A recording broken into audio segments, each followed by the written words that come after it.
वाह भाई वाह। सोचा जा रहा है कि मेरी शादी पे आप पहनेंगी क्या। अरे नहीं, सोच रही थी तुम्हारी बरी पर क्या चढ़ाऊं, लेकिन दोनों सेट बिल्कुल कागजी हल्के। अब आपने आज ये बात कर दी है ना, आइंदा मत कीजिएगा। आप क्यों चढ़ाएंगी अपना देवर मेरी बरी पे। अशर, 6 दिन है तुम्हारी शादी में, और तुम कैसे पैसों का इंतजाम करोगे? वलीमा, कपड़े, जेवर, इन सब के लिए हमें पैसे और वक्त दोनों की जरूरत है, और दोनों की कमी है हमारे पास। वो तो है, लेकिन देखिए आपा, मैं लोन लेने की कोशिश कर तो रहा हूं, और मैंने भी कहा है कि शादी सादगी से होगी और वो भी कोई खर्चा ना करें। तो फिर वो कैसे एक्सपेक्ट करेंगे कि हम उनकी बरी में जेवरात और कपड़े रखेंगे। अशर, ये दानिया के साथ ज्यादती है। हर लड़की के कुछ अरमान होते हैं, वो दोनों तरफ से मारी जा रही है। तो आप दो तरफ से क्यों देखते हैं आपा? आप तीसरी और चौथी तरफ से भी देखें। आप ये देखें कि उसे एक प्यार करने वाला शौहर, उसके नखरे उठाने वाला ससुराल मिल रहा है। बहुत सारी लड़कियों को ये आरती चीजें मिल तो जाती हैं, लेकिन ऐसा ससुराल और शौहर नसीब वालियों को मिलता है। वाह भाई, बड़ी खुशगुमानी है अपने लिए। तो ये तो फैक्ट है। आपा, एक काम करते हैं, कल मैं ऑफिस से जल्दी आ जाऊंगा और बैंक में मेरी जो थोड़ी बहुत सेविंग है, हम उसकी थोड़ी बहुत शॉपिंग कर लेंगे। ठीक है? सही कहा। आप अपने लिए भी कुछ लीजिएगा, कुर्बानी का बकरा बनने की जरूरत नहीं है। अच्छा, हाँ जी, जाऊँ?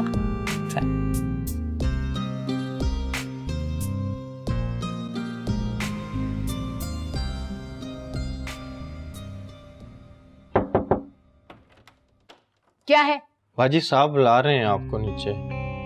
वो बुशरा बाजी आ गई हैं। मेरी तबीयत ठीक नहीं है, उनसे जाकर कह दो बेगम साहिबा सो रही हैं, और खबरदार अब तुम मुझे डिस्टर्ब करने आए तो। साहब, वो बाजी कह रही हैं उनकी तबीयत ठीक नहीं है, वो नहीं आ सकती।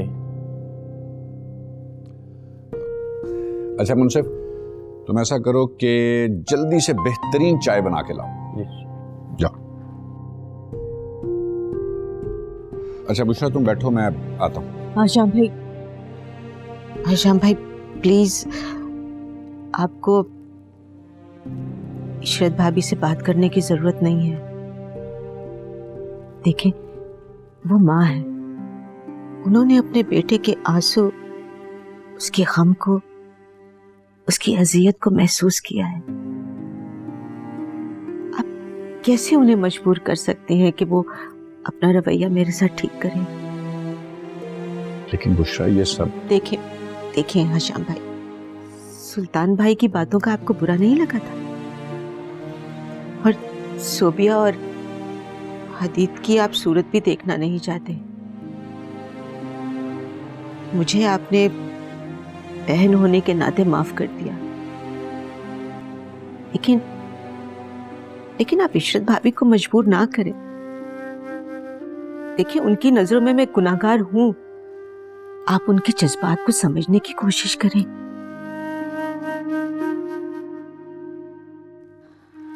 प्लीज हशाम भाई।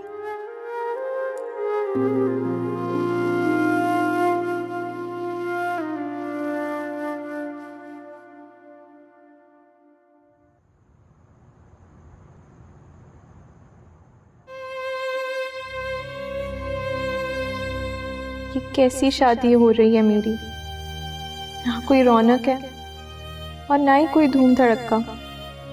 आशी भी पास नहीं है, कितना दिल घबरा रहा है मेरा। अब्बा ने तुम्हारे खौफ के ढोल की रखने से भी मना कर दिया है। शायद कल हम लोग अशर के दोस्त के घर शिफ्ट हो जाएं। ये बंजारों वाली शादी मेरी किस्मत में क्यों लिखी थी?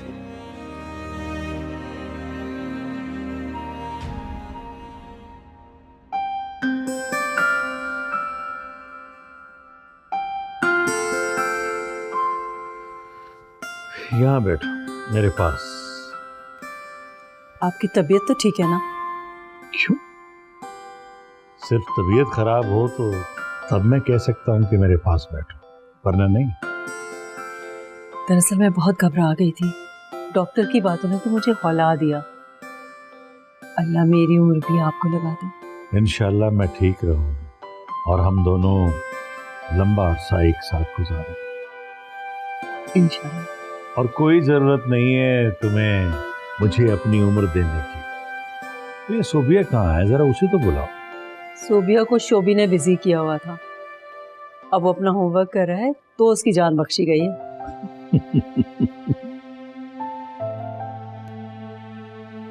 सॉरी डैडी, वो मैं शोभी के साथ थी। हाँ, नुसरत ने बताया मुझे। वैसे मैं हदीद को मान गया, ये बहुत ही अच्छा लड़का है, मेरा बहुत ख्याल रखता है, इसीलिए तो तुम्हें यहाँ छोड़ गया ताकि तुम्हारी वजह से मेरा दिल बहला रहा है। बेटा मैं बहुत खुशकिस्मत हूँ कि मुझे हदीद जैसा दामाद मिला।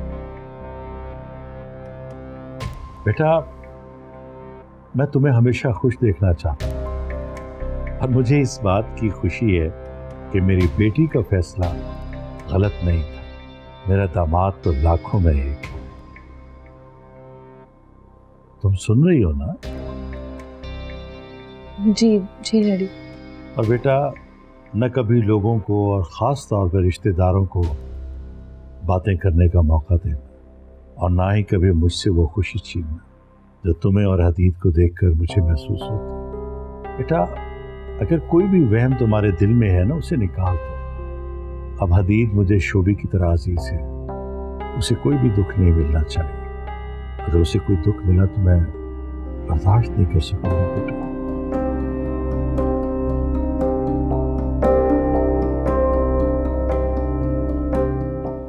Sorry daddy.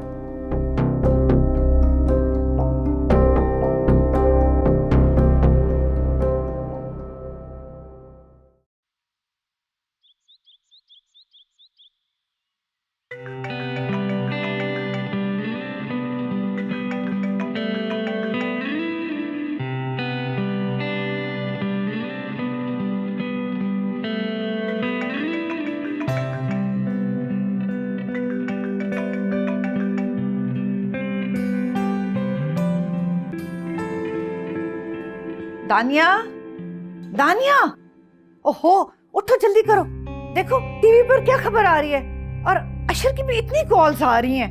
उठो उठो जल्दी करो।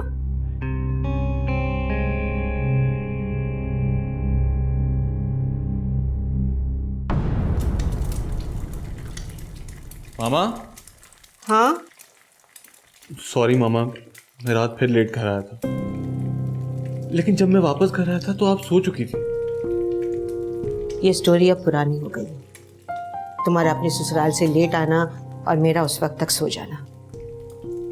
वैसे भी हशाम भाई के घर से मैं लेट ही आई थी। मेरी इस कहानी में एक नया चैप्टर शुरू होने जा रहा है।